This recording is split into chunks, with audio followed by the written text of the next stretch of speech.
ಎಲ್ರಿಗೂ ನಮಸ್ಕಾರ. ಹಾಸ್ಯ ಧಾರಾವಾಹಿಯ ನಾಳಿನ ಸಂಚಿಕೆಯಲ್ಲಿ ಏನಾಗ್ತಿದೆ ಅಂತ ನೋಡ್ಕೊಂಡು ಬರೋಣ ಬನ್ನಿ. ಮೊದಲಿಗೆ ಮನೋಜ್ ಶೋರೂಮ್ನಲ್ಲಿ ಜೈಲ್ನಲ್ಲೇ ಪರ್ಮನೆಂಟ್ ಆಗಿ ಉಳ್ಕೊಂಡ್ಬಿಟ್ಟಿದೆ. ಜಸ್ಟ್ ಮಿಸ್ ಆದೆ ಅಂತ ಮನೋಜ ಹೇಳ್ಕೊತಿರ್ತಾನೆ.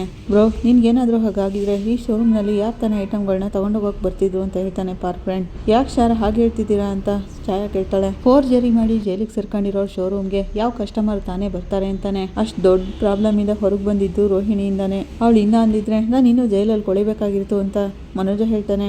ನಾನು ಅವತ್ತೇ ಹೇಳಿಲ್ವಾ ಬಾಸ್, ಮೇಡಮ್ ನಿಮ್ಮನ್ನ ತುಂಬಾನೇ ಲವ್ ಮಾಡ್ತಾರೆ ಅಂತ. ಅವ್ರದ್ದು ಟ್ರೂ ಲವ್ ಅಂತಾಳೆ ಛಾಯಾ. ಆಗಲಿಗೆ ರೋಹಿಣಿ ಬರ್ತಾಳೆ. ಬನ್ನಿ ಸಿಸ್ಟರ್, ನಿಮ್ಮ ಬಗ್ಗೆನೇ ಮಾತಾಡ್ಕೋತಿದ್ವಿ ಅಂತ ಪಾರ್ಕ್ ಫ್ರೆಂಡ್ ಹೇಳ್ತಾನೆ. ಏನು ನನ್ನ ಬಗ್ಗೆನಾ ಅಂತ ರೋಹಿಣಿ ಕೇಳ್ತಾಳೆ. ಹೌದು ಸಿಸ್ಟರ್, ಸತ್ಯವಂತ ಸಾವಿತ್ರಿ ಯಮನ್ ಹತ್ರ ಹೋರಾಡಿ ಕಾಪಾಡಿರೋ ಹಾಗೆ ಬ್ರೋನ ಜೈಲಿಗೆ ಹೋಗದಿರೋ ಹಾಗೆ ನೀವು ಕಾಪಾಡ್ಕೊಂಡಿದ್ದೀರಲ್ಲ ಅಂತ ಹೇಳ್ತಾನೆ. ಎಷ್ಟೊಂದು ದೊಡ್ಡ ವಿಷಯ ಇದು, ನೀವು ಗ್ರೇಟ್ ಸಿಸ್ಟರ್ ಅಂತಾನೆ. ಆಗ ಛಾಯಾ, ಸರ್ ಮೊದಲು ನೀವೇನಾದರೂ ಸರ್ಕಾರ ಸರ್ ಕೆಲಸ ಮಾಡ್ತಿದ್ರಾ ಅಂತ ಕೇಳ್ತಾಳೆ. ಯಾಕಮ್ಮ ಆ ರೀತಿ ಕೇಳ್ತಿದ್ಯಾ ಅಂತಾನೆ ಪಾರ್ಕ್ ಫ್ರೆಂಡ್. ಈ ಥರ ಮಾತು ಬದಲಿಸ್ತಿದ್ದೀರಲ್ಲ ಅದಕ್ಕೆ ಅಂತ ಹೇಳ್ತಾಳೆ. ಹಸ್ಬೆಂಡ್ ಆ್ಯಂಡ್ ವೈಫ್ ಪರ್ಸ್ನಲ್ ಆಗಿ ಮಾತಾಡ್ಕೋತಿದ್ದಾರೆ, ಬಾ ನಾವು ಕಸ್ಟಮರ್ನ ನೋಡೋಣ ಅಂತ ಛಾಯಾನ ಕರ್ಕೊಂಡು ಹೋಗ್ತಾನೆ. ಕೂತ್ಕೋ ರೋಹಿಣಿ ಅಂತ ಮನೋಜ ಹೇಳ್ತಾನೆ. ರೋಹಿಣಿ ಅವನ ಹಣೆಗೆ ಬೊಟ್ಟಿರ್ತಾಳೆ. ದೇವಸ್ಥಾನಕ್ಕೆ ಹೋಗಿದ್ದೀಯಾ ಅಂತ ಕೇಳ್ತಾನೆ. ಹೌದು, ನೀವು ದೊಡ್ಡ ಗಂಧಾಂತರದಿಂದ ಪಾರಾಗಿದ್ದೀರಲ್ಲ, ಇನ್ಮೇಲೆ ನಿಮಗೆ ಯಾವ ಕಷ್ಟನೂ ಬರಬಾರ್ದು ಅದಕ್ಕೆ ಅಂತಾಳೆ. ಇನ್ಮೇಲೆ ನಿಮ್ಮ ಜೊತೆಗೆ ಇರ್ತೀನಿ ನಾನು, ಮನೆಗೆ ಮತ್ತೆ ನಾನು ವಾಪಸ್ ಬರ್ಬೋದಲ್ವಾ ಮನೋಜ್ ಅಂತ ಕೇಳ್ತಾಳೆ. ಮನೋಜ್ ಸುಮ್ಮನೆ ಇರಬೇಕಾದ್ರೆ ಯಾರು ಮಾಡದಿರೋ ಕೆಲಸನ ನಾನು ಮಾಡಿ ಮುಗಿಸಿದ್ದೀನಿ.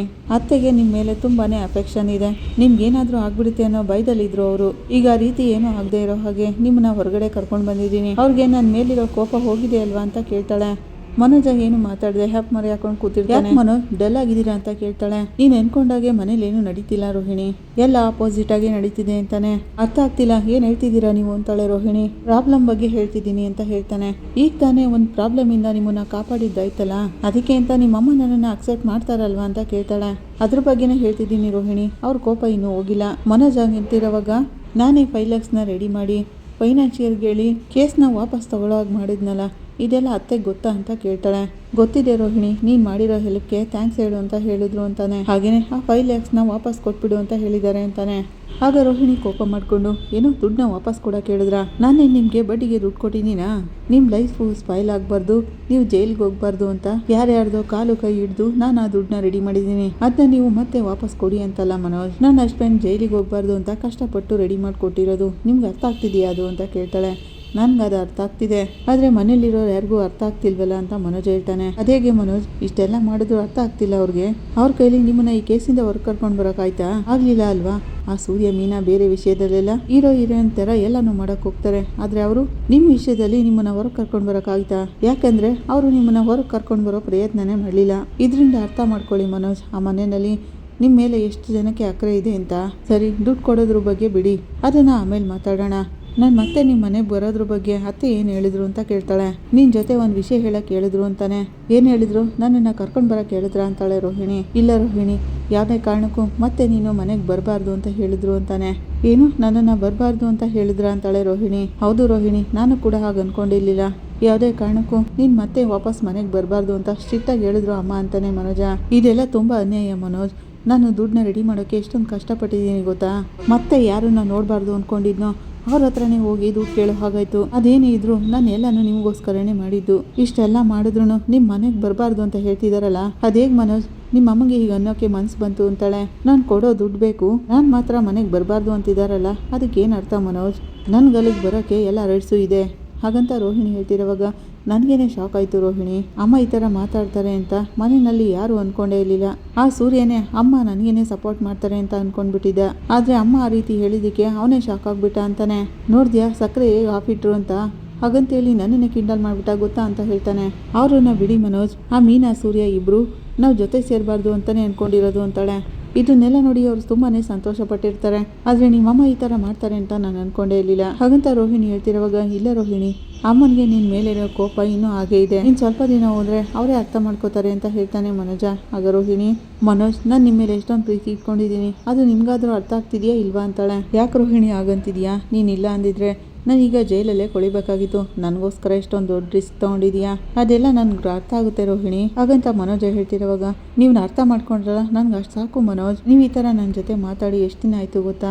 ತುಂಬ ದಿನ ಆದಮೇಲೆ ನಾನು ತುಂಬಾ ಹ್ಯಾಪಿಯಾಗಿದ್ದೀನಿ. ನಾವಿಬ್ಬರು ಹೊರಗಡೆ ಹೋಗೋಣ ಅಂತ ಕೇಳ್ತಾಳೆ. ಎಲ್ಲಿಗೆ ಅಂತಾನೆ ಮನೋಜ. ಇದು ಲಂಚ್ ಟೈಮ್ ಅಲ್ವಾ, ಈಗ್ಲಾ ಅಂತಾನೆ ಮನೋಜ. ಹೌದು ಮನೋಜ್, ಆಕ್ಚುಲಿ ನೀವೇ ನನಗೆ ಟ್ರೀಟ್ ಕೊಡಿಸ್ಬೇಕು. ಪರವಾಗಿಲ್ಲ ಬನ್ನಿ ಹೊರಗಡೆ ಹೋಗೋಣ ಅಂತ ಹೇಳ್ತಾಳೆ. ಏನ್ ಮನೋಜ್ ಯೋಚನೆ ಮಾಡ್ತಿದ್ದೀರಾ, ನಿಮ್ಮ ಅಮ್ಮನಿಗೆ ಭಯ ಪಡ್ತಿದ್ದೀರಾ ಅಂತ ಕೇಳ್ತಾಳೆ. ಚೇಚೆ ಅದಕ್ಕೆಲ್ಲ ರೋಹಿಣಿ, ನಾವು ಹೊರಗಡೆ ಹೋಗೋದು ಅವ್ರಿಗೆ ಗೊತ್ತಾಗುತ್ತೆ ಅಂತ ಕೇಳ್ತಾನೆ. ಸರಿ ಎಲ್ಲಿಗೆ ಹೋಗೋಣ ಅಂತಿರುವಾಗ ಶ್ರುತಿ ರೆಸ್ಟೋರೆಂಟ್ಗೆ ಅಂತಾಳೆ. ಅಲ್ಲಿಗ ನಾವು ಹೋಗೋದು ಹೇಗೆ ಅಂತ ಕೇಳ್ತಾನೆ ಮನೋಜ. ನಿಮ್ಮ ಮನೆಯಲ್ಲಿ ಯಾರಾದ್ರೂ ನಮಗೋಸ್ಕರ ಸಪೋರ್ಟ್ ಮಾಡೋರು ಬೇಕಲ್ವಾ ಮನೋಜ್. ರವಿ ಶ್ರುತಿ ನಮ್ಮ ಕಡೆ ಬಂದ್ರೆ ನಾನು ಆ ಮನೆಗೆ ಬರೋಕ್ಕೆ ಈಸಿ ಆಗುತ್ತೆ. ನೀವು ಬನ್ನಿ ಹೋಗೋಣ ಅಂತ ಹೇಳ್ತಾಳೆ. ಈ ಕಡೆ ಸೂರ್ಯ ಮೀನಾ ಇಬ್ರು ಶ್ರುತಿ ರೆಸ್ಟೋರೆಂಟ್ಗೆ ಬರ್ತಾರೆ. ಹಾಯ್, ಏನಿವತ್ತು ಸೂರ್ಯ ಅವರೇ ನಿಮ್ಮಿಬ್ರು ಮುಖ ಇಷ್ಟೊಂದು ಬ್ರೈಟ್ ಆಗಿ ಹೊಳಿತಾ ಇದೆ. ನೀವಿಬ್ರು ಹೀಗೆ ಖುಷಿಯಾಗಿದ್ರೆ ನಮಗೂ ನಿಮ್ಮನ್ನ ನೋಡೋಕೆ ತುಂಬಾನೇ ಖುಷಿಯಾಗುತ್ತೆ ಅಂತ ಶ್ರುತಿ ಹೇಳ್ತಾಳೆ. ಯಾವ್ದಾದ್ರೂ ಗುಡ್ ನ್ಯೂಸ್ ಇದೆಯಾ ಅಂತ ಕೇಳ್ತಿರುವಾಗ ಒಂದು ಒಳ್ಳೆ ವಿಷಯ ನಡೆದಿದೆ ಅಂತ ಸೂರ್ಯ ಹೇಳ್ತಾನೆ. ಏನ್ ವಿಷಯ ಅದು ಅಂತ ಶ್ರುತಿ ಕೇಳ್ತಾಳೆ. ಮೀನಾಗೆ ಇವತ್ತು ಒಳ್ಳೆ ಟ್ರೀಟ್ ಕೊಡಿಸ್ಬೇಕು ಅಂತ ಕರ್ಕೊಂಡ್ ಬಂದಿದ್ದೀನಿ ಅಂತಾನೆ ಸೂರ್ಯ. ಅವಳು ಮಾಡಿರೋ ಕೆಲಸ ಅಂತದ್ದು ಅಂತಿರುವಾಗ ಅಂತದೇನ ಮಾಡಿದ್ರು ಅದಕ್ಕೆ ಅಂತ ರವಿ ಕೇಳ್ತಾ ಇರ್ತಾನೆ. ಅಷ್ಟಲ್ಲೇ ಅಲ್ಲಿಗೆ ಮನೋಜ್ ಮತ್ತೆ ರೋಹಿಣಿ ಬರ್ತಾರೆ. ಅವ್ರನ್ನ ನೋಡಿ ಮೀನಾ, ಸೂರ್ಯ, ರವಿ, ಶ್ರುತಿ ಎಲ್ಲರೂ ಸಾಕಾಗ್ತಾರೆ. ಮನೋಜ್ ಬಂದು ನೀನೇನೋ ಇಲ್ಲಿ ಅಂತ ಕೇಳ್ತಾನೆ. ನಾವಿಲ್ಲಿಗೆ ಬರೋದಿಲ್ಲಿ ನೀನೇನೋ ಬೇಡದೇ ಇರೋಲ್ಲರನ್ನು ಕರ್ಕೊಂಡು ಸುತ್ತಿದ್ಯಾ ಅಂತ ಕೇಳ್ತಾನೆ ಸೂರ್ಯ. ಎಲ್ರು ನನಗೆ ಬೇಕಾಗಿರೋರೆ ಅಂತ ಮನೋಜ ಹೇಳ್ತಾನೆ. ಓ ಹೌದಾ, ತುಂಬಾ ಮುಖ್ಯವಾದವರ ಅಂತ ಸೂರ್ಯ ಕೇಳ್ತಾನೆ. ಆಗ ರವಿ ಏಯ್ ಬಾರೋ ಇಲ್ಲಿ ಅಂತ ಎಳಿತಾನೆ. ಏನೋ ಇದೆಲ್ಲ ಮನೆಯಲ್ಲಿ ಅಮ್ಮ ಹೇಳಿದ್ದೆಲ್ಲ ಮರ್ತೋಯ್ತಾ ಹಾಗಂತ ಅವ್ನು ಕೇಳ್ತಿರೋವಾಗ ಏನೋ ಇದೇನಾ ಅಮ್ಮನ ಮಾತು ಕೇಳೋ ಮಗನ ಲಕ್ಷಣ, ಸಕ್ಕರೆ ಮಾತು ಕೇಳಲ್ವಾ ನೀನು ಅಂತಿರೋವಾಗ ಲೇ ಏನೋ ಇದು ನಿನ್ನ ಅಮಾಂತ್ರ, ಡೈವರ್ಸ್ ಕೇಸು ಕೋರ್ಟ್ನಲ್ಲಿದೆ, ಈಗ ಇದೆಲ್ಲ ಬೇಕಿತ್ತಾ ಅಂತಾನೆ ರವಿ. ಆಗ ರೋಹಿಣಿ, ರವಿ ಈಗ ಅವ್ರೇನು ತಪ್ಪು ಮಾಡಿದ್ರು ಅಂತ ಈ ಥರ ಕೇಳ್ತಿದ್ದೀರಾ, ನಾವಿಬ್ರು ಒಟ್ಟಾಗಿ ಎಲ್ಲೂ ಹೋಗ್ಬಾರ್ದಾ ಅಂತ ಕೇಳ್ತಾಳೆ ರೋಹಿಣಿ. ಇಬ್ರು ಜೊತೆಗಿರಬಾರ್ದು ಅಂತ ತಾನೇ ಡಿವೋರ್ಸ್ಗೆ ಅಪ್ಲೈ ಮಾಡಿರೋದು ಅಂತಾಳೆ ಶ್ರುತಿ. ಕೋರ್ಟ್ನಲ್ಲಿ ಟೈಮ್ ಕೊಟ್ಟಿದ್ದಾರೆ, ಅದಕ್ಕೂ ಮುಂಚೆ ನಾವು ಏನು ಬೇಕಾದರೂ ಮಾಡ್ಬೋದು ಅಂತಾಳೆ ರೋಹಿಣಿ. ಮಾಡ್ಬೋದು ಅಂತ ನಮಗೆ ಬೇಕಾಗಿರೋದನ್ನೆಲ್ಲನೂ ಮಾಡ್ಕೊಳ್ಳೋದಲ್ಲ ಅಂತಾಳೆ ಮೀನಾ. ಆಗ ರೋಹಿಣಿ, ನಿಮ್ಮೆಲ್ಲರಿಗೂ ಈಗ ಏನು ಸಮಸ್ಯೆ, ನೀವು ಮಾತ್ರ ಹಸ್ಬೆಂಡ್ ಆ್ಯಂಡ್ ವೈಫ್ ಕಪಲ್ಸ್ ಥರ ಇರ್ಬೋದು, ನಾವು ಮಾತ್ರ ಬೇರೆ ಬೇರೆ ಇರ್ಬೇಕಂತ ಕೇಳ್ತಾಳೆ. ನನ್ಗೆ ಇಷ್ಟ ಇಲ್ಲ ಅಂತ ಹೇಳಿದ್ದೆ ಇವನ್ ತಾನೆ ಹಾಗಂತ ಸೂರ್ಯ ಕೇಳ್ತಾನೆ. ಆಗ ಮನೋಜ, ಲೈ ನನಗೇನೋ ಸಮಸ್ಯೆ ಇಲ್ಲ, ಇದ್ರಲ್ಲಿ ನಿನಗೇನೋ ಪ್ರಾಬ್ಲಮ್ಮು ಅಂತಾನೆ. ಹೋ ಪಕ್ಷ ಬದಲಾಯಿಸ್ತಿದ್ಯಾ ಅಂತ ಕೇಳ್ತಾನೆ ಸೂರ್ಯ. ರವಿ, ಏನಕ್ಕೆ ಅವಶ್ಯಕತೆ ಇಲ್ಲದೆ ಮಾತಾಡೋದು, ನಾವು ಊಟ ಮಾಡೋಕ್ಕೆ ಅಂತ ಬಂದ್ವಿ, ಈಗ ನಾವು ಊಟ ಮಾಡ್ಬೇಕಾ ಬೇಡವಾ ಅಂತ ಕೇಳ್ತಾನೆ ಮನೋಜ. ನಮ್ಮ ರೆಸ್ಟೋರೆಂಟಿಗೆ ಬರೋರ್ನ ನಾವು ಯಾರನ್ನು ಬರಬೇಡಿ ಅಂತ ಹೇಳಲ್ಲ, ಆದ್ರೆ ಯಾರ ಜೊತೆ ಬರಬೇಕು ಬರಬಾರ್ದು ಅನ್ನೋದನ್ನ ನೀವು ಥಿಂಕ್ ಮಾಡಬೇಕು ಅಂತಾಳೆ ಶ್ರುತಿ. ರೋಹಿಣಿ ನೀನ್ ಬಾ ಅಂತೇಳಿ ಮನೋಜ ಕರೀತಿರುವಾಗ ರೋಹಿಣಿ ಇವ್ರನ್ನೆಲ್ಲ ನೋಡ್ಕೊಂಡು ಮನೋಜ್ ಹತ್ರ ಹೋಗ್ತಾಳೆ. ಇಲ್ಲೇ ಏನೋ ಇವನು ಈಗ ಬದಲಾಗ್ತಿದ್ದಾನೆ ಅಂತ ಸೂರ್ಯ ಹೇಳ್ತಾನೆ. ಅವನೊಂದು ಬಿಡ, ಏನೋ ಅದಕ್ಕೆ ಒಳ್ಳೆ ಕೆಲಸ ಮಾಡ್ತಿದ್ದಾರೆ ಅಂತ ಹೇಳ್ತಿದ್ಯಲ್ಲ ಅದನ್ನ ಹೇಳು ಅಂತಾನೆ ರವಿ. ಹೌದು, ಅದು ಒಂದು ದೊಡ್ಡ ಸಾಧನೆ ರವಿ. ಆ ವಿಶಾಲಮ್ಮ ತುಂಬ ಜನಗಳಿಗೆ ಬಡ್ಡಿ ಕೊಟ್ಟು ಸುಳ್ಳು ಲೆಕ್ಕ ಬರೆದು ಅವ್ರ ಜೀವನನೇ ಹಾಳು ಮಾಡ್ತಿದ್ಲಲ್ಲ, ಆ ರೀತಿ ತೊಂದರೆಗೊಳಗಾಗಿರೋರ ಹತ್ರ ಕಂಪ್ಲೇಂಟ್ ಬರ್ಸ್ಕೊಂಡು ಅದನ್ನ ತಗೊಂಡೋಗಿ ಆ ವಿಶಾಲಮ್ಮನ ಎದುರಿಸಿ ತೊಂದರೆಗೊಳಗಾಗಿರೋರ್ಗೆ ಸೇರ್ಬೇಕಾಗಿರೋ ಮನೆ ಪತ್ರ ಸಾಲ ಪತ್ರ ಎಲ್ಲ ಇಸ್ಕೊಟ್ಟಿದ್ದಾಳೆ. ಅದಕ್ಕೆ ಮೀನಾಗೆ ಇಲ್ಲಿ ಒಳ್ಳೆ ಟ್ರೀಟ್ ಕೊಡಿಸ್ಬೇಕು ಅಂತ ಕರ್ಕೊಂಡು ಬಂದಿದ್ದೀನಿ ಅಂತಾನೆ ಸೂರ್ಯ. ಆಗ ಶ್ರುತಿ, ಸೂಪರ್ ಮೀನಾ ಮರಿ, ಒಬ್ಬರು ಅಧ್ಯಕ್ಷರಾಗಿ ಏನು ಮಾಡ್ಬೋದು ಅದನ್ನೆಲ್ಲ ಮಾಡಿದ್ದೀರಾ ನೀವು. ಅವಳಾಗಂತಿರುವಾಗ ನಿಜವಾದ ಲೀಡರ್ ಹೇಗಿರ್ಬೇಕೋ ಹಾಗಿದ್ದೀರಾ ಅದಕ್ಕೆ ನೀವು, ಸೂಪರ್ ಅಂತಾನೆ ರವಿ. ನಿಮ್ಮಿಂದ ತುಂಬಾ ಜನಕ್ಕೆ ಒಳ್ಳೇದಾಗಿದೆ, ಇದು ತುಂಬಾ ದೊಡ್ಡ ವಿಷಯನೇ ಅಂತಾಳೆ ಶ್ರುತಿ. ರೋಹಿಣಿ ಅದನ್ನೆಲ್ಲ ಕೇಳಿಸ್ಕೊಂಡು ಉರ್ಕೊಂಡು, ಹಾಗಾದ್ರೆ ನಾನ್ ಮಾಡಿರೋದೆಲ್ಲ ದೊಡ್ಡ ವಿಷಯ ಅಂತ ಅನ್ನಿಸ್ತಿಲ್ವಾ ಶ್ರುತಿ ನಿಮ್ಗೆ ಹಾಗಂತ ಕೇಳ್ತಾಳೆ. ನೀವಂತದ್ದೇನ್ ಮಾಡಿದ್ರಿ ಅಂತ ಶ್ರುತಿ ಕೇಳ್ತಾಳೆ. ಅದೇನೇ ಅಲ್ವಾ ನಿಮ್ಮಿಂದ ಯಾರಿಗೂ ಒಳ್ಳೇದಾಗಿದೆ ಅಂತ ಸೂರ್ಯ ಕೇಳ್ತಾನೆ. ಜೈಲಿಗೆ ಹೋಗ್ತಿದ್ದಂತ ಮನೋಜ್ ಅವ್ರನ್ನ 5 ಲಕ್ಷ ದುಡ್ಡು ಕೊಟ್ಟು ಕೇಸ್ನ ವಾಪಸ್ ಪಡ್ಕೊಳ್ಳೋ ಹಾಗೆ ಮಾಡಿ ಹೋರಾಡಿ ಅವ್ರನ್ನ ಕರ್ಕೊಂಡು ಬಂದಿದ್ದೀನಿ ಅಂತ ಹೇಳ್ತಾಳೆ. ಅದಕ್ಕೆ ನೀವು ಯಾರು ನನ್ನನ್ನು ಹೊಗಳಲ್ವಾ ಅಂತ ಕೇಳ್ತಾಳೆ. ಯಾರೋ ಊರ್ನಲ್ಲಿರೋ 5 ಜನಕ್ಕೆ ಒಳ್ಳೇದ್ ಮಾಡಿದ್ರು ಅಂತ ತುಂಬಾ ದೊಡ್ಡದಾಗಿ ಹೇಳ್ತಿದ್ದೀರಾ ಹಾಗಂತ ರೋಹಿಣಿ ಹೇಳ್ತಿರುವಾಗ, ಹೌದು ಶ್ರುತಿ, ರೋಹಿಣಿ ಇಲ್ಲ ಅಂದಿದ್ರೆ ನಾನು ಜೈಲ್ನಲ್ಲಿ ಕಂಬಿ ಎಣಿಸ್ಬೇಕಾಗಿತ್ತು. ನಾನೀಗ ಹೊರಗಡೆ ಬಂದಿರೋದಕ್ಕೆ ಕಾರಣನೇ ನಾನು ಹೆಂಡ್ತಿ ರೋಹಿಣಿ ಅಂತಾನೆ. ಏನಂದೆ ಮತ್ತೆ ಹೇಳು ಅಂತ ಸೂರ್ಯ ಹೇಳ್ತಾನೆ. ಏನೋ ನಿನ್ಗೆ ಅರ್ಥ ಆಗ್ತಿಲ್ವಾ, ನನ್ನ ಹೆಂಡ್ತಿ ರೋಹಿಣಿನೇ ನನ್ನನ್ನು ಕಾಪಾಡಿದ್ದು ಅಂತ ಹೇಳ್ದೆ ಅಂತಾನೆ ಮನೋಜ. ರಾಡು, ಏಮಾರ್ಸವಳು, ದ್ರೋಹಿ ಇದನ್ನೆಲ್ಲ ಹೇಳ್ತಿದ್ಯಲ್ಲೋ, ಈಗ ಹೆಂಡ್ತಿನಾ ಅಂತ ಕೇಳ್ತಾನೆ ಸೂರ್ಯ. ಹೇಗೂ ನಿನ್ಗೆ ಹೆಂಡ್ತಿ ಆಗ್ತಾರೆ, ಈಗ ಡೈವರ್ಸ್ ಕೇಸ್ ಕೋರ್ಟಲ್ಲಿ ಇದೆಯಲ್ಲ, ಸತ್ಯವಾಗ್ಲೂ ಹೇಳ್ತೀನಿ ನೀವಿಬ್ರು ಯಾವುದೇ ಕಾರಣಕ್ಕೂ ಜೊತೆಲಿ ಬಾಳಲ್ಲ, ಈಗಲೇ ಅರ್ಥ ಮಾಡ್ಕೊ ಅಂತ ಹೇಳ್ತಾನೆ ಸೂರ್ಯ. ಆಗ ರೋಹಿಣಿ, ಸೂರ್ಯ ಅವರೇ ಕೇಸು ಕೋರ್ಟಲ್ಲಿ ಇದ್ರೆ ಏನಂತೆ, ನಾವಿಬ್ರು ಮನ್ಸಾರೆ ಒಪ್ಕೊಂಡು ಜೀವನ ಮಾಡ್ತೀವಿ ಅಂತಾಳೆ. ಆಗ ಸೂರ್ಯ ಓಹೋ ಅಂತಾನೆ. ಕೆಲವು ಜನ ಒಟ್ಟಾಗಿ ಬಾಳ್ತಿರ್ತಾರೆ ಆದ್ರೆ ಮನ್ಸಿಗೆ ಇಡ್ಸಿರೋಲ್ಲ, ಕೆಲವು ಜನ ಬೇರೆ ಬೇರೆ ಇರ್ತಾರೆ ಆದ್ರೆ ಮನ್ಸಲ್ಲಿ ಮಾತ್ರ ಒಂದಾಗಿರ್ತಾರೆ, ನಾವಿಬ್ರು ಹಾಗೇನೆ ಅಂತಾಳೆ ರೋಹಿಣಿ. ಮನೋಜ್ ಅವ್ರ ಕಷ್ಟಕ್ಕೆ ನಾನ್ ನಿಂತಿದೆ ಅಂದ್ರೆ ನಾನು ಅವ್ರ ಹೆಂಡ್ತಿ ತಾನೆ ಹಾಗಂತ ಅವಳು ಹೇಳ್ತಿರೋವಾಗ, ನೀನ್ ಮಾತ್ರ ಆ ರೀತಿಯಲ್ಲೇ ಹೇಳಕ್ ಹೋಗ್ಬೇಡ ಅಂತಾಳೆ ಮೀನಾ. ಮನೋಜ್ ಹೇಳ್ತಿದಾರಲ್ಲ ಅಂತ ರೋಹಿಣಿ ಹೇಳ್ತಿರೋವಾಗ, ಇದನ್ನೆಲ್ಲ ಅತ್ತೆ ಹೇಳ್ಬೇಕು ಅಂತಾಳೆ ಮೀನಾ. ನೀನು ಬೇರೆಯವ್ರನ್ನೆಲ್ಲಾರನ್ನೂ ಏಮಾರಿಸ್ಬೋದು ಆದ್ರೆ ಅತ್ತೆನ ಏಮಾರ್ಸಕ್ಕಾಗಲ್ಲ, ಅವ್ರು ಅಷ್ಟು ಬೇಗ ನಿನ್ನ ಒಪ್ಕೊಳ್ಳೋಕೆ ಸಾಧ್ಯನೇ ಇಲ್ಲ, ನೀನ್ ಮಾಡಿರೋ ತಪ್ಪನ್ನೆಲ್ಲ ಅವ್ರು ಮರೆಯೋದು ಇಲ್ಲ ಹಾಗಂತ ಮೀನಾ ಹೇಳ್ತಿರೋವಾಗ, ಪಾರ್ಲರಮ್ಮ ನಿನ್ನ ಆಟ ಎಲ್ಲ ನಮ್ಮ ಸಕ್ಕರೆ ಹತ್ರ ನಡೆಯಲ್ಲ, ಈ ಪೆಂಗಿನ ಮಾತ್ರ ಈಸಿಯಾಗಿ ನಂಬಿಸ್ಬೋದು ಅಂತಾನೆ. ಆಗ ಮನೋಜ ಲೇ ಅಂತಾನೆ. ಏನೋ ಸಕ್ಕರೆಗೆ ಫೋನ್ ಮಾಡ್ಲಾ ಅಂತಾನೆ ಸೂರ್ಯ. ಅಷ್ಟಕ್ಕೆ ಮನೋಜ ಸುಮ್ಮನಾಗ್ಬಿಡ್ತಾನೆ. ನೋಡ್ದಿಯಾ ಪರ್ಲಾರಮ್ಮ ಸುಮ್ಮನಾಗ್ಬಿಟ್ಟ ಅವನು. ರೋಹಿಣಿ ನೀವು ಮಾಡಿರೋ ಹೆಲ್ಪ್ಗೆ ಮನೋಜ್ ಅವ್ರ ಮೈಂಡ್ನ ಬದಲಾಯಿಸ್ಬೋದಷ್ಟೇ. ನಿಮ್ಮನ್ನ ವೈಫ್ ಆಗಿ ಅವರು ಕೂಡ ಸ್ವೀಕರಿಸೋಕ್ಕಾಗಲ್ಲ. ಹೇಳ್ಬೇಕು ಅಂದ್ರೆ ನೀವು ಮನೋಜ್ ಅವ್ರ ಹೆಂಡ್ತಿನೂ ಅಲ್ಲ, ಆ ಮನೆಗೆ ಸೊಸೆನೂ ಅಲ್ಲ ಅಂತಾಳೆ ಶ್ರುತಿ. ಅದನ್ನೆಲ್ಲ ನೀವೇ ಆಕ್ಸೆಪ್ಟ್ ಮಾಡ್ಕೊಳ್ಳೇಬೇಕು ಅಂತಿರೋವಾಗ ಶ್ರುತಿ ಬೇರೆಯವರೆಲ್ಲ ಆ ಥರ ಇರ್ತಾರೆ ಅಂದ್ರೆ ನೀನಾದ್ರೂ ನನಗೆ ಸಪೋರ್ಟ್ ಮಾಡ್ತೀಯಾ ಅಂತ ಅನ್ಕೊಂಡಿದ್ದೆ, ಆದ್ರೆ ನೀನು ಕೂಡ ಅವ್ರ ಜೊತೆನೆ ಸೇರ್ಕೊಂಡಿದೀಯಲ್ಲ ಅಂತಾಳೆ ರೋಹಿಣಿ. ಆಗ ಶ್ರುತಿ ನನಗೆ ತಪ್ಪು ಮಾಡೋರ ಜೊತೆ ಸೇರೋ ಅಭ್ಯಾಸನೇ ಇಲ್ಲ ರೋಹಿಣಿ ಅಂತಾಳೆ. ನಿಮ್ಗೆ ಸಪೋರ್ಟ್ ಮಾಡೋಕೆ ನೇವಾಗಿರೋ ಒಂದ್ ರೀಸನ್ ಇಲ್ವಲ್ಲ ಅಂತಾನೆ ರವಿ. ಏನ್ ರವಿ, ಯಾರು ತಪ್ಪು ಮಾಡೋದೇ ಇಲ್ವಾ? ನಾನ್ ಮಾಡಿರೋ ತಪ್ಪನ್ನ ಅಕ್ಸೆಪ್ಟ್ ಮಾಡ್ಕೊಳಕ್ಕಾಗಲ್ವಾ? ಸೂರ್ಯ ಮೀನಾಗೇನೋ ನನ್ ಕಂಡ್ರೇನೆ ಆಗೋಲ್ಲ, ಅವ್ರೇನೋ ನನ್ನನ್ನ ಬಿಟ್ಟು ಹೋಗ್ಲಿ ಅಂತಾನೆ ಅನ್ಕೋತಾರೆ. ಬಟ್ ನೀವಿಬ್ರು ಅತ್ತೆ ಜೊತೆ ನನ್ ಬಗ್ಗೆ ಮಾತಾಡಕ್ ಆಗಲ್ವಾ ಅಂತ ಕೇಳ್ತಾಳೆ ರೋಹಿಣಿ. ಆಗ ಶ್ರುತಿ ಸಾರಿ ರೋಹಿಣಿ, ನನಗೆ ಆ ಡಿಪಾರ್ಟ್ಮೆಂಟೇ ಗೊತ್ತಿಲ್ಲ. ಮನೆಯಲ್ಲಿ ಯಾರು ಇರಬೇಕು ಯಾರು ಇರಬಾರ್ದು ಅನ್ನೋದನ್ನ ಡಿಸೈಡ್ ಮಾಡೋರು ಅತ್ತೆ ಮಾತ್ರನೇ. ಅವ್ರು ತಗೊಳ್ಳೋ ಡಿಸಿಷನ್ ಅಲ್ಲಿ ನಾವು ಇಂಟರ್ಫಿಯರ್ ಆಗೋಕ್ಕಾಗಲ್ಲ ಅಂತಾಳೆ ರೋಹಿಣಿ. ನೀನ್ ಮಾಡಿರೋ ತಪ್ಪುಗಳನ್ನೆಲ್ಲ ಅತ್ತೆ ಮರೆಯೋದು ಇಲ್ಲ, ಅಷ್ಟು ಬೇಗ ಮರೆಯೋಕ್ ಸಾಧ್ಯನೂ ಇಲ್ಲ ಅಂತಾಳೆ ಮೀನಾ. ನೋಡ್ ಪಾರ್ಲಾರಮ್ಮ, ನೀನ್ ಎಷ್ಟೇ ಪಲ್ಟಿ ಹೊಡೆದ್ರು ಮನೆಗೆ ನೀನ್ ನೋ ಎಂಟ್ರಿನೇ. ಹಾಗಂತ ಸೂರ್ಯ ಹೇಳ್ತಾನೆ, ಇದಕ್ಕೆ ಹೇಳೋದು ಚೆಕ್ಮೇಟ್ ಅಂತ. ಹಾಗಂತ ಶ್ರುತಿ ಹೇಳ್ತಾಳೆ. ಹಾಗನ್ಕೊಂಡು ಎಲ್ರು ನಗ್ತಿರೋವಾಗ ರೋಹಿಣಿ ಕೋಪ ಮಾಡ್ಕೊಂಡಿರ್ತಾಳೆ. ನೋಡಿದ್ರ ಮನೋಜ್ ಎಲ್ರು ಸೇರಿ ನನ್ನನ್ನು ಹೇಗೆ ಇನ್ಸಲ್ಟ್ ಮಾಡ್ತಿದ್ದಾರೆ ಅಂತ. ಯಾಕೆ ಅವತ್ತು ಜೈಲಲ್ಲಿ ಇವ್ರು ಇರ್ಬೇಕಾದ್ರೆ ದುಡ್ಡು ಕೊಟ್ಟು ಹೊರಗೆ ಕರ್ಕೊಂಡ್ ಬರ್ಬೇಕು ತಾನೆ, ಯಾಕೆ ಮಾಡ್ಲಿಲ್ಲ ಆ ಕೆಲ್ಸನ ಅಂತಾಳೆ ರೋಹಿಣಿ. ಹಾಗಂತಿರುವಾಗ ಅವರೆಲ್ಲ ಹಾಗೇನೆ ರೋಹಿಣಿ, ಕೆಲವು ಜನ ಬರೀ ಬಾಯಲ್ಲಿ ಮಾತಾಡ್ತಾರೆ ಅಷ್ಟೇ, ಕೈಯಲ್ಲಿ ಏನು ಮಾಡೋಕ್ಕಾಗಲ್ಲ ಅಂತಾನೆ. ನಾವ್ ಇಬ್ರು ಜೊತೆಲಿ ಇರೋದೇ ಇವ್ರಿಗೆ ಇಷ್ಟ ಇಲ್ಲ ಮನೋಜ್. ಇವರಿಬ್ರು ಇಲ್ಲಿಗೆ ಬರ್ತಾರೆ ಅಂತ ಗೊತ್ತಿದ್ರೆ ನಾನ್ ನಿಮ್ಮನ್ನ ಇಲ್ಲಿ ಕರ್ಕೊಂಡ್ ಬರ್ತಾನೆ ಇರ್ಲಿಲ್ಲ. ಬನ್ನಿ ನಾವು ಬೇರೆ ಹೋಟೆಲ್ಗೆ ಹೋಗೋಣ ಅಂತ ರೋಹಿಣಿ ಮನೋಜನ್ನ ಕರ್ಕೊಂಡು ಹೋಗ್ತಾ ಇರ್ತಾಳೆ. ಆಗ ಸೂರ್ಯ ಏನೋ ರವಿ ಇವನು ಈ ಅಮ್ಮನ ಹಿಂದೆನೆ ಹೋಗ್ತಿದ್ದಾನಲ್ಲ, ಇದ್ರಿಂದ ಏನ್ ಗೊತ್ತಾಗ್ತಿದೆ, ಮತ್ತೆ ಈ ಮನೋಜ ಪಾರ್ಲರಮ್ಮ ತೋಡಿದಾಳಕ್ ಬೀಳ್ದಿದ್ದಾನೆ. ಹಾಗಂತ ಸೂರ್ಯ ಹೇಳ್ತಿರೋವಾಗ ಅವಳು ಅನ್ಕೊಂಡಿದ್ದನ್ನ ಸಾಧಿಸ್ಬಿಟ್ಲು ರೀ. ಹಾಗಂತ ಮೀನಾ ಹೇಳ್ತಾಳೆ, ಇದೆಲ್ಲ ಎಲ್ಲಿಗೆ ಹೋಗಿ ಮುಟ್ಟುತ್ತೋ ಏನೋ, ಇವರೆಲ್ಲ ಈ ಜನ್ಮದಲ್ಲಿ ಬದಲಾಗಲ್ಲ ಬಿಡು ಮೀನಾ. ಸರಿ ಬನ್ನಿ ನಾವೆಲ್ಲರೂ ಊಟ ಮಾಡೋಣ ಅಂತಾನೆ ಸೂರ್ಯ. ಈ ಕಡೆ ರೋಹಿಣಿ ವಿಶಾಲಮ್ಮನ ಹತ್ರ ಬಂದಿರ್ತಾಳೆ. ಅವರೆಲ್ಲ ನಿನ್ ವಿರುದ್ಧ ತಿರುಗಿ ಬಿದ್ದಿದ್ದಾರೆ ಅಲ್ವಾ, ನೀನೇನಕ್ಕೆ ಅವ್ರನ್ನ ಸುಮ್ನೆ ಬಿಟ್ಬಿಟ್ಟೆ? ಹಾಗಂತ ವಿಶಾಲು ರೋಹಿಣಿಗೆ ಹೇಳ್ತಿರೋವಾಗ ಬೇರೆ ಇನ್ನೇನ್ ಮಾಡಕ್ಕಾಗುತ್ತೆ ಆಂಟಿ, ಎಲ್ರು ನನ್ನನ್ನ ಅಷ್ಟು ಕೇವಲವಾಗಿ ನೋಡ್ತಾರೆ, ಎಲ್ರು ನನ್ನನ್ನ ಕಿಂಡಲ್ ಮಾಡಿ ನಗ್ತಿದ್ರು ಗೊತ್ತಾ ಅಂತಾಳೆ ರೋಹಿಣಿ. ಹಾಗಂತಿರೋವಾಗ ಎಲ್ರಿಗೂ ಕೊಬ್ಬು ತಲೆಗೇರಿದೆ. ಅದ್ರಲ್ಲೂ ಆ ಮೀನಾ ಸಂಘದ ಅಧ್ಯಕ್ಷೆ ಅಂತ ಅವಳು ಆಡಿದ್ದೆ ಆಟ ಆಗ್ಬಿಟ್ಟಿದೆ. ನಿನ್ನೆ ಬಂದು ನನ್ನ ಎದುರಿಸಿದ್ಲು ಗೊತ್ತಾ ಅಂತಾಳೆ. ಏನ್ ಆಂಟಿ ನಿಮ್ಮನ್ನೇ ಎದುರಿಸ್ಬಿಟ್ಲಾ ಅಂತ ರೋಹಿಣಿ ಕೇಳ್ತಾಳೆ. ಹೌದಮ್ಮ ರೋಹಿಣಿ, ಸಂಘದಲ್ಲಿರೋರೆಲ್ರು ಅವ್ರ ಮನೆ ಪತ್ರನ ಆಡ್ಬಿಟ್ಟು ನನ್ನ ಹತ್ರ ದುಡ್ಡು ತಗೊಂಡಿದ್ರು. ಅವ್ರೆಲ್ರು ಇವಳನ್ನ ಮುಂದೆ ಇಟ್ಕೊಂಡು ನಾನು ಅವ್ರ ಹತ್ರ ಎಲ್ಲ ಬಡ್ಡಿ ಜಾಸ್ತಿ ತಗೋತಿದ್ದೀನಿ ಅಂತ ಸುಳ್ಳು ಹೇಳ್ಕೊಂಡು ನನ್ನನ್ನು ಎದುರಿಸಿ ಅವ್ರ ಮನೆ ಪತ್ರಗಳನ್ನೆಲ್ಲಾನು ವಾಪಸ್ ಕೊಡೋ ಹಾಗೆ ಮಾಡಿದ್ಲು ಅಂತಾಳೆ. ನಿಮ್ಗೆ ಈ ತರ ಮಾಡಿದಾಳೆ ಅಂದ್ಮೇಲೆ ನನ್ಗೆ ಎಷ್ಟು ಇನ್ಸಲ್ಟ್ ಮಾಡಿರ್ಬೇಡ ಆಂಟಿ ಅವಳು, ಸ್ವಲ್ಪ ಯೋಚನೆ ಮಾಡಿ ನೋಡಿ ಆಂಟಿ ಅಂತಾಳೆ ರೋಹಿಣಿ. ಅರ್ಥ ಆಗ್ತಿದೆ ರೋಹಿಣಿ, ಪ್ಲಾಟ್ಫಾರ್ಮ್ ಅಲ್ಲಿ ಹೂ ಕಟ್ತಿದ್ದವಳು ಮತ್ತು ಅಧಿಕಾರ ತಲೆಗೇರಿದೆ ಅಂತ ಕೊಬ್ಬಲ್ಲಿ ಆಟ ಆಡ್ತಿದ್ದಾಳೆ. ಹಾಗಂತ ವಿಶಾಲಮ್ಮ ಹೇಳ್ತಾ ಇರ್ತಾಳೆ, ನಾ ಶ್ರುತಿ ಜೊತೆ ಮಾತಾಡಿ ಹೇಗಾದ್ರೂ ಮನೆಗೆ ವಾಪಸ್ ಹೋಗೋಣ ಅಂತ ಅನ್ಕೊಂಡೋದ್ರೆ ಆ ಮೀನಾ ಅದನ್ನು ತಡೆದ್ಬಿಟ್ಲು. ಎಲ್ಲರೂ ಸೇರಿ ನನ್ನನ್ನ ಕಿಂಡಲ್ ಮಾಡಿ ಆಡ್ಕೊಂಡು ನಗ್ತಿದ್ರು. ಹಾಗಂತ ರೋಹಿಣಿ ಹೇಳ್ತಿರುವಾಗ ನೀನ್ ಮನೋಜ್ಗೋಸ್ಕರ 5 ಲಕ್ಷ ಕೊಟ್ಟು ಜೈಲ್ಗೆ ಹೋಗುದೇ ಇರೋ ಹಾಗೆ ಕಾಪಾಡ್ಕೊಂಡು ಕರ್ಕೊಂಡ್ ಬಂದಿದೀಯಾ, ಅದಕ್ಕಾದ್ರೂ ನಿನ್ಗೆ ಅವರು ಮರ್ಯಾದೆ ಕೊಡ್ಬೇಕಿತ್ತಲ್ವಾ. ಹೀಗೆ ಇದನ್ನೆಲ್ಲ ಇಷ್ಟಕ್ಕೆ ಬಿಡಬಾರ್ದು ರೋಹಿಣಿ. ಹಾಗಂತ ವಿಶಾಲು ಹೇಳ್ತಿರುವಾಗ ನಾವ್ ಇನ್ನೇನ್ ಮಾಡಕ್ಕಾಗುತ್ತೆ ಆಂಟಿ ಅಂತ ರೋಹಿಣಿ ಕೇಳ್ತಾಳೆ. ನೀನೇನು ಚಿಂತೆ ಮಾಡ್ಬೇಡ ರೋಹಿಣಿ, ಅವರು ಅವ್ರ ಮನೆಗೋಸ್ಕರ 10 ಲಕ್ಷ ಕಟ್ಬಿಟ್ಟು ಇನ್ಮೇಲೆ ಮನೆ ಕೈ ಬಿಟ್ಟು ಹೋಗಲ್ಲ ಅಂತ ಖುಷಿಲಿದ್ದಾರೆ. ಅವ್ರಾಗ ಅನ್ಕೊಂಡಿದಾರಲ್ಲ, 10 ಲಕ್ಷ ಕಟ್ಬಿಟ್ರೆ ಸಾಕ, ಇನ್ಮೇಲೆ ನಾನು ಏನ್ ಆಟ ಆಡ್ಬೋದು ಅಂತ ನೀನೇ ನೋಡ್ತಿರೋ. ಅದು ಆ ಮೀನಾ ನನ್ನನ್ನೇ ಎದುರಿಸಿ ಪತ್ರನೆಲ್ಲ ತಗೊಂಡೊಟ್ಟೋದ್ಲು. ಅವಳಿಗೆ ಸರಿಯಾದ ಪಾಠನ ನಾನ್ ಕಲಿಸ್ತೀನಿ, ನೋಡ್ತಾ ಇರೋ. ನನ್ನನ್ನ ಹೇಗೆಲ್ಲ ಅವಮಾನ ಮಾಡಿದ್ಲು, ನನ್ಗೇನೆ ಹೂ ವ್ಯಾಪಾರ ಮಾಡೋರ್ ಎದುರಿಗೆಲ್ಲ ಅವಮಾನ ಹಾಕೋಗ್ ಮಾಡಿದಾಳೆ. ನಾನೀಗ ಯಾರು ಎಂತವಳು ಅಂತ ತೋರ್ಸೋ ಸಮಯ ಬಂದಿದೆ. ಹಾಗಂತ ವಿಶಾಲು ಹೇಳ್ತಿರೋವಾಗ ನೀವೇನ್ ಮಾಡಕ್ ಹೊರಟಿದ್ದೀರಾ ಆಂಟಿ ಅಂತ ರೋಹಿಣಿ ಕೇಳ್ತಾಳೆ. 2 ದಿವಸದಲ್ಲಿ ನಿನ್ಗೆ ಎಲ್ಲ ಗೊತ್ತಾಗುತ್ತೆ ರೋಹಿಣಿ, ಈ ವಿಶಾಲಮ್ಮ ಯಾರು ಅಂತ.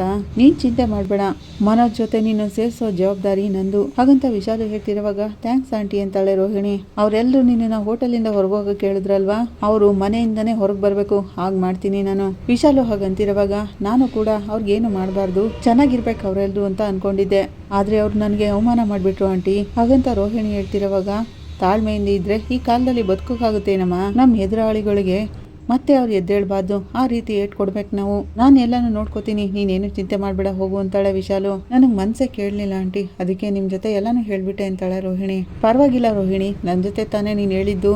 ನಾವು ನಮ್ ಕಷ್ಟನ ಯಾರ ಜೊತೆ ಹೇಳ್ಕೊತೀವೋ ಅವ್ರನ್ನ ನಾವು ತುಂಬಾನೇ ನಂಬ್ತೀವಿ ಅಂತ ಅರ್ಥ. ನನಗೂ ನಿನ್ ಮೇಲೆ ತುಂಬಾನೇ ಅಕ್ರೆ ಇದೆ. ನಿನ್ನ ಅವಮಾನ ಮಾಡಿದವ್ರನ್ನ ನಾನಂತೂ ಸುಮ್ಮನೆ ಬಿಡಲ್ಲ. ನೀನ್ ಹೋಗ್ಬಾ, ಹುಷಾರು ಅಂತಾಳೆ. ಥ್ಯಾಂಕ್ಸ್ ಆಂಟಿ, ನಾನು ಇನ್ ಬರ್ತೀನಿ ಅಂತ ರೋಹಿಣಿ ಹೇಳ್ತಾಳೆ. ಹಾಗನ್ಕೊಂಡು ಈ ಕಡೆ ವಿಶಾಲಮ್ಮ ಫೈನಾನ್ಷಿಯರ್ ಹತ್ರ ಬರ್ತಾಳೆ.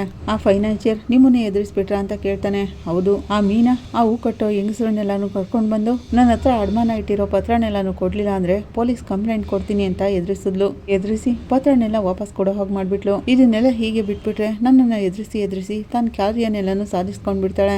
ಇದಕ್ಕೊಂದು ತೀರ್ಮಾನ ಮಾಡ್ಲೇಬೇಕು ಅಂತಾಳೆ ವಿಶಾಲು. ಈಗ ಏನ್ ಮಾಡ್ಬೇಕು ಅನ್ಕೊಂಡಿದೀರಾ ಅಂತ ಫೈನಾನ್ಷಿಯರ್ ಕೇಳ್ತಾನೆ. ಅವ್ರು ನನ್ನ ಹತ್ರ ಬರಲೇಬಾರ್ದು, ಅದಕ್ಕೆ ನೀವೇ ನಂಗೆ ಸಹಾಯ ಮಾಡ್ಬೇಕು ಅಂತಾಳೆ. ನಾನಾ ಅಂತ ಫೈನಾನ್ಷಿಯರ್ ಕೇಳ್ತಾನೆ. ಹೌದು, ನೀವೇನೆ ಅಂತಾಳೆ. ಅವತ್ತು ಆ ಮನೆಗೆ ಅಂತ 10 ಲಕ್ಷ ಕಟ್ಟಿದ್ದಾರೆ. ಹಾಗೇನೆ ಸ್ವಲ್ಪ ದುಡ್ಡು ಕಟ್ಟಿ ಆ ಮನೆನ ಬಿಡಿಸ್ಕೊಂಡ್ ಬಿಡ್ತಾರೆ. ಅವ್ರೇನಾದ್ರೂ ಹಾಗೆ ಮಾಡಿದ್ರೆ ನನ್ನ ಪ್ಲಾನ್ ಎಲ್ಲ ಹಾಳಾಗೋಗುತ್ತೆ. ಅವರು ಆ ಮನೆ ಸಾಲನ ಯಾವುದೇ ಕಾರಣಕ್ಕೂ ತೀರಿಸಬಾರ್ದು. ಹಾಗಾದ್ರೆ ಮಾತ್ರ ಆ ಮನೆ ನನಗೆ ಸ್ವಂತ ಆಗೋದು. ಹಾಗಂತ ವಿಶಾಲು ಹೇಳ್ತಿರುವಾಗ, ಸರಿ ಈಗ ನಾನೇನ್ ಮಾಡೋಕ್ಕಾಗುತ್ತೆ ಅದಕ್ಕೆಲ್ಲ ಅಂತ ಫೈನಾನ್ಷಿಯರ್ ಕೇಳ್ತಾನೆ. ತಕ್ಷಣ ಆ ಮನೆ ನಮ್ಮ ಕೈಗೆ ಬರಬೇಕು ಅಂತಾಳೆ ವಿಶಾಲು. ಆ ರೀತಿ ಹೇಗೆ ಮಾಡೋಕ್ಕಾಗುತ್ತೆ ಅಂತ ಫೈನಾನ್ಷಿಯರ್ ಕೇಳ್ತಾನೆ. 48 ಲಕ್ಷ ಸಾಲದಲ್ಲಿ ಈಗಾಗಲೇ 10 ಲಕ್ಷ ಕಟ್ಟಿದಾರಲ್ಲ ಅಂತಾನೆ. ಇನ್ ಮಿಕ್ಕಿದ ದುಡ್ಡನ್ನ ಸ್ವಲ್ಪ ಕಟ್ಟಿ ಸಾಲ ತೀರಿಸ್ತೀವಿ ಅಂತ ಆಗ್ಲೇ ಹೇಳಿದಾರಲ್ಲ, ಈಗ ನಾವ್ ಏನ್ ಮಾಡೋಕ್ಕಾಗುತ್ತೆ ಅಂತ ಫೈನಾನ್ಷಿಯರ್ ಕೇಳ್ತಾನೆ. 48 ಲಕ್ಷದಲ್ಲಿ 10 ಲಕ್ಷ ಕಟ್ಬಿಟ್ರೆ ಎಲ್ಲ ಸರಿ ಹೋಗ್ಬಿಡುತ್ತಾ? ಇನ್ನು 38 ಲಕ್ಷ ಕಟ್ಬೇಕಲ್ವಾ? ಈ ಕಟ್ಟಿರೋ 10 ಲಕ್ಷಕ್ಕೆ ಆ ಸೂರ್ಯ ಮೀನಾ ಏನೆಲ್ಲ ಮಾಡಿ ಕಟ್ಟಿದಾರೋ ಏನೋ. ಈಗಿರೋ 38 ಲಕ್ಷ ಕಟ್ಟೋಕೆ ಅವ್ರಿಗೆ ಈ ಇಡೀ ಜನ್ಮನೇ ಸಾಲದು. ಎಷ್ಟು ವರ್ಷ ಆದ್ರೂ ಅವ್ರಿಗೆ ಕಟ್ಟೋಕ್ ಸಾಧ್ಯನೇ ಇಲ್ಲ. ಆದ್ರೂ ಆ ಮನೆ ನನ್ನ ಕೈ ಸೇರ್ಲೇಬೇಕು, ಆಗ್ಲೇ ಆ ಮೀನಾ ಕೊಬ್ಬು ಅಡ್ಗೋದು. ಹಾಗಂತ ವಿಶಾಲು ಹೇಳ್ತಿರೋವಾಗ, ಅವ್ರೇನು ಕಟ್ಲಿಲ್ಲ ಅಂದಿದ್ರೆ ಪರವಾಗಿರ್ಲಿಲ್ಲ.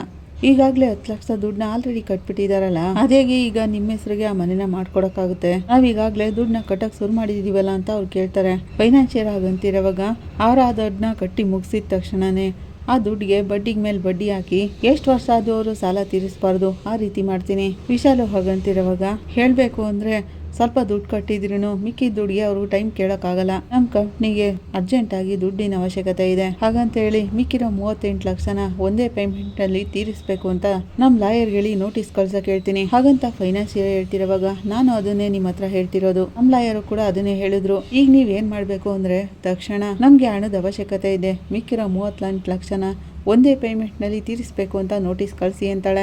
ಆ ನೋಟಿಸ್ ಅವರು ಕೊಟ್ಟಿದ ತಕ್ಷಣನೇ ಕೋರ್ಟ್ ಮೂಲಕ ಆ ಮನೆಗೆ ಸೀಲ್ ಹಾಕ್ಸೋಕೆ ನಮ್ ಜನಗಳನ್ನ ಕರ್ಕೊಂಡು ಹೋಗ್ಬೇಕು. ಅವ್ರನ್ನ ಮನೆ ಖಾಲಿ ಮಾಡಿಸಿ ಮನೆನ ಜಪ್ತಿ ಮಾಡಿಸಿ ಕೋರ್ಟಿಂದ ಆ ಮನೆಗೆ ಸೀಲ್ ಹಾಕಿಸ್ಬೇಕು. ಅದರಿಂದ ನೀವು ಮೊದಲು ಅವ್ರಿಗೆ ನೋಟಿಸ್ ಕಳಿಸಿ, ಮಿಕ್ಕಿದನ್ನ ನಾನು ನೋಡ್ಕೋತೀನಿ ಅಂತಾಳೆ ವಿಶಾಲು. ಸರಿ, ನಾನು ಈಗಲೇ ನೋಟಿಸ್ ಕಳ್ಸೋಕೆ ಏರ್ಪಾಡು ಮಾಡ್ತೀನಿ ಅಂತಾನೆ ಫೈನಾನ್ಷಿಯರ್. ಆ ಕುಟುಂಬದವರೆಲ್ಲ ನಾಳೆನೆ ಆ ಮನೆ ಬಿಟ್ಟು ಎಲ್ಲರೂ ಹೊರಗಡೆ ಬರಬೇಕು. ಮತ್ತೆ ಮನೆನ ವಾಪಸ್ ತಗೊಳಕ್ಕೆ ಆ ಮೀನಾ ಸೂರ್ಯ ಇಬ್ರು ಅಲ್ದಾಡ್ಬೇಕು. ಆ ಮೀನಾ ಸಂಘದ ಹತ್ರ ಬರ್ಲೇಬಾರ್ದು. ಹಾಗಂತ ವಿಶಾಲು ಹೇಳ್ತಿರೋವಾಗ, ಚೆನ್ನಾಗೆ ಪ್ಲಾನ್ ಮಾಡ್ಕೊಂಡಿದ್ದೀರಾ ಅಂತಾನೆ ಫೈನಾನ್ಷಿಯರ್. ನಾನು ಈಗಲೇ ನೋಟಿಸ್ ಕಳ್ಸಕ್ ಹೇಳ್ತೀನಿ ಅಂತ ಹೇಳಿ ಫೈನಾನ್ಷಿಯರ್ ಲಾಯರ್ನ ಕರ್ಕೊಂಡು ನೋಟಿಸ್ ಕಳ್ಸಕ್ ಹೋಗ್ತಾನೆ. ಈ ಕಡೆ ಮನೆಗೆ ಪೋಸ್ಟ್ ಮ್ಯಾನ್ ಬರ್ತಾರೆ. ಸರ್, ಇಲ್ಲಿ ಶಾಂತಿ ಅನ್ನೋರು ಯಾರು ಅಂತ ಕೇಳ್ತಿರೋವಾಗ, ನಮ್ಮ ಮನೆ ಅಂತ ರವಿ ಹೇಳ್ತಾನೆ. ರವಿ ಸೈನ್ ಮಾಡಿ ಆ ಲೆಟರ್ನ ಇಸ್ಕೊತಾನೆ. ಯಾರೋ ಅದು ಅಂತ ಕೇಳ್ತಾಳೆ ಶಾಂತಿ. ನಿನ್ನ ಹೆಸ್ರಿಗೆ ಬಂದಿದೆಯಮ್ಮ ಅಂತ ಹೇಳ್ತಾನೆ. ಹೌದಾ, ಏನಿದೆ ಅದರಲ್ಲಿ ಅಂತ ಶಾಂತಿ ಕೇಳ್ತಾಳೆ. ಏನೋ ಅದು, ನನ್ನ ಹೆಸ್ರಿಗೆ ಯಾರು ಕಳಿಸಿದ್ದಾರೆ, ಏನು ಹೇಳ್ತಾನೆ ಇಲ್ವಲ್ಲ ನೀನು ಅಂತ ಶಾಂತಿ ಕೇಳ್ತಿರೋವಾಗ, ಅಷ್ಟರಲ್ಲೇ ರವಿ ಅದನ್ನ ಓದಿ ಶಾಕ್ ಆಗಿರ್ತಾನೆ. ಯಾಕೋ ಏನು ಮಾತಾಡ್ತಿಲ್ಲ ಅಂತ ಶಾಂತಿ ಮತ್ತೆ ಕೇಳ್ತಾಳೆ. ರವಿ, ಏನಿದೆ ಅದರಲ್ಲಿ, ಯಾರಿಂದ ಬಂದಿದೆ ಆ ಲೆಟ್ರು ಅಂತ ರಂಗನಾಥ್ ಅವರು ಕೇಳ್ತಾರೆ. ಅಪ್ಪ, ಆ ಫೈನಾನ್ಸ್ ಕಂಪ್ನಿಯಿಂದ ಬಂದಿದೆ ಅಪ್ಪ, ಲೀಗಲ್ ನೋಟಿಸ್ ಅಂತಾನೆ ರವಿ. ರಂಗನಾಥ್ ಅವರು ಶಾಕ್ ಆಗಿ ನಿಂತ್ಕೋತಾರೆ. ಮನೆಯವರೆಲ್ಲರೂ ಶಾಕ್ ಆಗ್ತಾರೆ. ಏನು ಲೀಗಲ್ ನೋಟಿಸ್ ಅಂತಾರೆ ರಂಗನಾಥ್ ಅವರು. ರವಿ, ಏನೋ ಇದೆ ಅದರಲ್ಲಿ ಅಂತ ಸೂರ್ಯ ಕೇಳ್ತಾನೆ. ನಾವು ಕಟ್ಬೇಕಾಗಿರೋ ಇನ್ನು 38 ಲಕ್ಷನ ಇನ್ನು 24 ಗಂಟೆನಲ್ಲಿ ಕಟ್ಬೇಕಂತೆ ಕಣೋ. ಕಟ್ಲಿಲ್ಲ ಅಂದ್ರೆ ಮನೆನ ಜಪ್ತಿ ಮಾಡಿಸಿ ಸೀಲ್ ಹಾಕ್ತಾರಂತೆ ಅಂತಾನೆ. ಹಾಗಂತ ನೋಟಿಸ್ ಕೊಟ್ಟಿದ್ದಾರೆ ಕಣೋ ಅಂತಾನೆ. ಆಗ ಸೂರ್ಯ ಶಾಕ್ ಆಗಿ ನೋಟಿಸ್ ಇಸ್ಕೊಂಡು ನೋಡ್ತಾನೆ. ಶಾಂತಿ ಭಯದಲ್ಲಿ ನಡುಗೋಗ್ತಾಳೆ. ಏನೋ ಹೇಳ್ತಿದ್ಯಾ, ಈಗಾಗ್ಲೇ 10 ಲಕ್ಷ ಕಟ್ಟಿ ಆಯ್ತು ಅಂತ ಹೇಳಿದ್ರಲ್ಲ, ಏನೋ ತಕ್ಷಣ ಈ ರೀತಿ ಎಲ್ಲ ಹೇಳ್ತಿದಾರಲ್ಲ ಅಂತಾಳೆ. ಸೂರ್ಯ, ಏನೋ ಇದು ನನ್ಗೇನು ಅರ್ಥ ಆಗ್ತಿಲ್ವಲ್ಲ ಅಂತ ರಂಗನಾಥ್ ಅವರು ಕೇಳ್ತಾರೆ. ಅಪ್ಪ, 10 ಲಕ್ಷ ದುಡ್ಡನ್ನ ಈಗಾಗ್ಲೇ ಕಟ್ಟಿದೀವಪ್ಪ, ಮಿಕ್ಕಿ ದುಡ್ಡು ಕಟ್ಟೋಕೆ ಟೈಮ್ ಕೂಡ ತಗೊಂಡಿದೀವಿ ಅಂತಾನೆ ಸೂರ್ಯ. ಅದಕ್ಕೂ ಮುಂಚೆ ಯಾಕೆ ಈ ತರ ಮಾಡ್ತಿದ್ದಾರೆ ಅಂತ ನನಗೆ ಗೊತ್ತಾಗ್ತಿಲ್ಲ. 38 ಲಕ್ಷನ 24 ಗಂಟೆಲಿ ಕಟ್ಟಿ ಅಂತ ಹೇಳ್ತಿದಾರಲ್ಲ, ಹೇಗ್ ಕಟ್ಟಕ್ಕಾಗುತ್ತೆ ಅಂತ ಹೇಳ್ತಿರೋವಾಗ, 38 ಲಕ್ಷಕ್ಕೆ ನಾವೇನು ಮಾಡೋಕ್ಕಾಗುತ್ತೆ, ಇದೆಲ್ಲ ನಡೆಯೋ ಕೆಲ್ಸನ ಹಾಗಂತ ಶಾಂತಿ ಹೇಳ್ತಿರೋವಾಗ, ಮನೋಜ, ಇದಕ್ಕೇನೆ ಅಮ್ಮ ನಾನು ಅವತ್ತೇ ಹೇಳಿದ್ದು, ಇಷ್ಟೊಂದು ಸಾಲನ ನಾವು ಕಟ್ಟಕ್ಕಾಗಲ್ಲ ಅಂತ. ಈಗ ನೋಡಿ, ನಾನು ಹೇಳಿದ್ದೆ ನಿಜ ಆಗ್ಬಿಡ್ತು. ಈಗ ನಮ್ಮ ಮನೆನ ಜಪ್ತಿ ಮಾಡಿಸೋಕೆ ಲೀಗಲ್ ನೋಟಿಸ್ನ ಕಳ್ಸಿದ್ದಾರೆ ಹಾಗಂತ ಮನೋಜ ಹೇಳ್ತಿರೋವಾಗ ಎಲ್ಲರೂ ಕೋಪದಲ್ಲಿ ಮನೋಜನ್ನ ನೋಡ್ತಾ ಇರ್ತಾರೆ. ಆಗ ಶ್ರುತಿ ಅದೇಗೆ ಟೈಮ್ ಕೊಟ್ಬಿಟ್ಟು ದಿಢೀರ್ ಅಂತ 24 hours ನಲ್ಲಿ ದುಡ್ಡು ಕೇಳ್ತಿದ್ದಾರೆ ಅಂತ ಕೇಳ್ತಾಳೆ. ನನಗೂ ಏನು ಅರ್ಥ ಆಗ್ತಿಲ್ಲ ಅಂತ ರವಿ ಹೇಳ್ತಾನೆ. ಯಾಕೆ ಈ ಫೈನಾನ್ಷಿಯರ್ ಈ ತರ ಎಲ್ಲ ಮಾಡ್ತಿದ್ದಾರೆ ಅಂತ ಮೀನಾ ಕೇಳ್ತಾಳೆ. ಇದೆಲ್ಲ ವಿಶಾಲಮ್ಮನ ಕೆಲಸನೇ ಇರಬೇಕು ಅಂತ ಸೂರ್ಯ ಹೇಳ್ತಾನೆ. ಈಗ ನಾವೇನ್ ಮಾಡೋದು ಅಂತ ರವಿ ಕೇಳ್ತಿರೋವಾಗ, ಅಪ್ಪ ನಾವೀಗೇನು ಮಾಡೋಕ್ಕಾಗಲ್ಲ, ಸ್ವಲ್ಪ ಟೈಮ್ ತಗೊಂಡು ಈ ಮನೆನ ದೊಡ್ಡ ಬಿಲ್ಡರ್ಸ್ಗೆ ಮಾರ್ಬಿಡೋಣ ಅಂತಾನೆ ಮನೋಜ. ನನ್ ಗೊತ್ತಿರೋ ತುಂಬಾನೇ ಬಿಲ್ಡರ್ಸ್ ಗಳಿದ್ದಾರೆ. ಶಾಂತಿ ಹಾ ಅಂತ ಬೈ ಬಿಡ್ತಾಳೆ. ಹೇಳಿದ್ರೆ ನಾಳೆನೆ ಅಡ್ವಾನ್ಸ್ ಕೊಟ್ಬಿಡ್ತಾರೆ ಅಂತಾನೆ. ಅದನ್ನ ಫೈನಾನ್ಸಿಯರ್ ಹತ್ರ ಕೊಟ್ಟು ಸ್ವಲ್ಪ ಟೈಮ್ ತಗೊಳ್ಳೋಣ, ಬರೋ ದುಡ್ಡಲ್ಲಿ ಸಾಲ ತೀರಿಸಿ ಮಿಕ್ಕಿರೋ ಕಾಸಿನಲ್ಲಿ ಬೇರೆ ಎಲ್ಲಾದ್ರೂ ಮನೆ ತಗೊಳ್ಳೋಣ ಅಂತಾನೆ. ಎಲ್ರೂ ಕೋಪದಲ್ಲಿ ಮನೋಜನ ತಿನ್ನೋ ತರ ನೋಡ್ತಾ ಇರ್ತಾರೆ. ಆಗ ಸೂರ್ಯ, ನೀನು ಕೊಟ್ಟೆ ಅಂದ್ರೆ ಸೇಫ್ ಇರಬಾರ್ದು ನೋಡು, ಏನು ಅನ್ಕೊಂಡಿದ್ಯಾ ನೀನು? ನಿನ್ನಿಂದನೇ ನಾವು ಈ ಸ್ಥಿತಿಗೆ ಬಂದಿರೋದು. ಅಪ್ಪನ ಸೈನ್ನ ಫೋರ್ಜರಿ ಮಾಡಿ ಸಾಲ ಮಾಡಿ ದುಡ್ಡನ್ನೆಲ್ಲ ತಿಂದು ತೇಗಿ ಈಗ ಬಾಳ ಮನೆನ ಬಿಟ್ಟು ಬೇರೆ ಮನೆನ ನೋಡ್ಕೊ ಅಂತ ಹೇಳ್ತಿದ್ಯೇನೋ? ಮಾತಾಡದೆ ಸುಮ್ಮನೆ ಇದ್ಬಿಡು, ಸರಿಯಾಗಿರಲ್ಲ ಅಂತಾನೆ.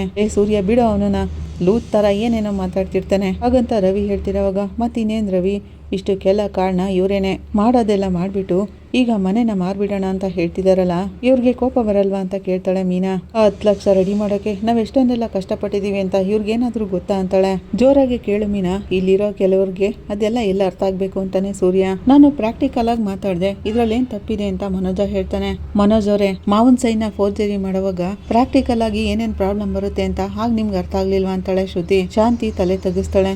ಈಗಿರೋದು ಇದೊಂದೇ ದಾರಿ ಅಂತ ಮನೋಜ ಹೇಳ್ತಾನೆ. ಆಗ ಸೂರ್ಯ, ಬಾಯ್ ಮುಚ್ಕೊಂಡು ಸುಮ್ಮನೆ ಇರ್ಲಿಲ್ಲ ಅಂದ್ರೆ ಮುಖ ಮುತ್ತಿ ಹೊಡಿತೀನಿ ನೋಡು, ಮಾತಾಡದೆ ಸುಮ್ಮನಿರೋ ಅಂತಾನೆ. ನಮ್ಮನ್ನೆಲ್ಲ ಹಸ್ವಾಗೆ ಮಲಗಿಸಕ್ ನೋಡ್ತಿದ್ದಾನೆ ಈ ಪಾಪಿ ಅಂತಾಳೆ ಶಾಂತಿ.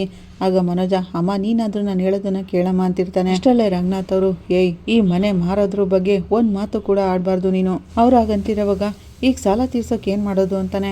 ಅದಕ್ಕೆ ಈ ಮನೆನೇ ಮಾರ್ಬಿಡೋದ ಅಂತಾರೆ ರಂಗನಾಥ್ ಅವರು. ಇದು ಬರೀ ಮನೆಯಲ್ಲ, ನಾವೆಲ್ಲರೂ ಒಂದಾಗಿ ಬಾಳ್ತಿರೋ ದೇವಾಲಯ, ನಾವೆಲ್ಲರೂ ಸಂತೋಷವಾಗಿದ್ದಂತ ಜಾಗ ಇದು. ಈ ಮನೆ ಮಾರೋದ್ರ ಬಗ್ಗೆ ಯಾರು ಉಸಿರೆತ್ಬಾರ್ದು ಅಂತಾರೆ. ನೀವೆಲ್ಲರೂ ತಿಳ್ಕೊಳ್ಳಿ, ಇದು ಬರೀ ಇಟ್ಕೆಗಳಿಂದ ಕಟ್ಟಿದ ಮನೆಯಲ್ಲ, ಇದು ನನ್ ಗೌರವ.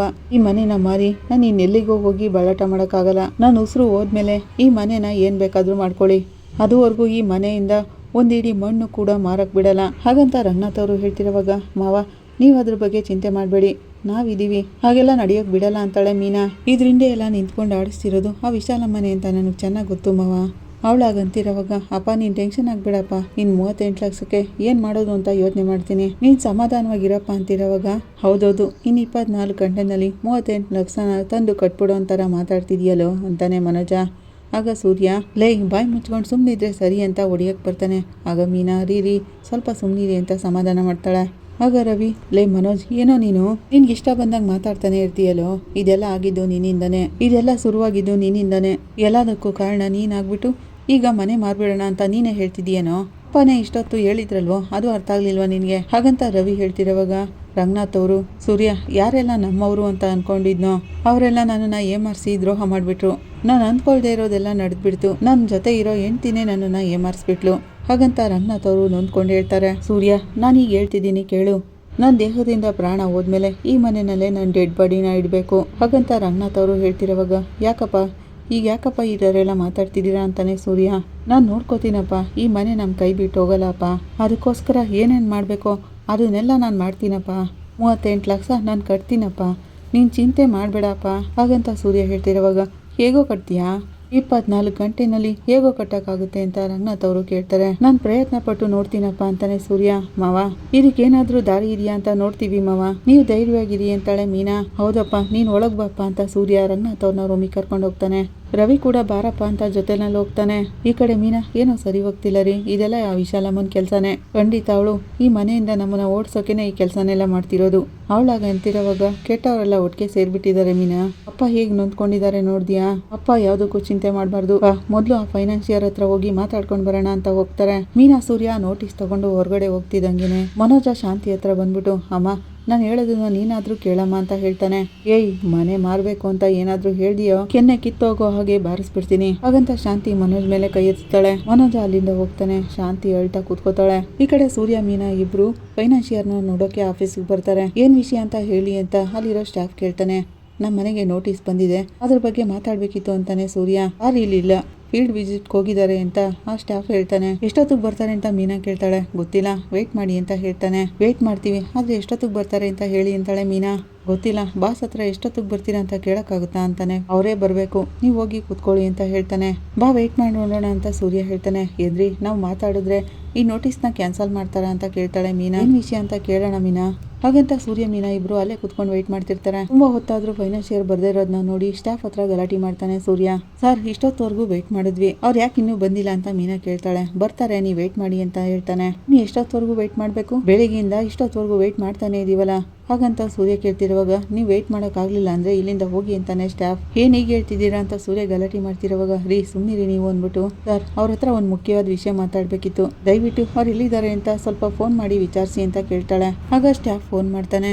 ಸರ್ ಆಫೀಸ್ ನಲ್ಲಿ ನಿಮ್ಮನ್ನ ನೋಡೋಕೆ ಅಂತ ಸೂರ್ಯ ಮೀನಾ ಅನ್ನೋರು ಬಂದಿದ್ದಾರೆ ಅಂತ ಹೇಳ್ತಾನೆ. ಓ ಅಲ್ಲಿಗೆ ಬಂದಿದ್ದಾರಾ, ಸರಿ ಫೋನ್ ಕೊಡಿ ಅವ್ರಿಗೆ ಅಂತ ಹೇಳ್ತಾರೆ ಫೈನಾನ್ಷಿಯರ್. ಏನ್ ಸೂರ್ಯ ಆಫೀಸ್ ನಲ್ಲಿ ಏನಕ್ಕೆ ವೇಟ್ ಮಾಡ್ತಿದ್ದೀರಾ ಅಂತ ಕೇಳ್ತಾನೆ ಫೈನಾನ್ಷಿಯರ್.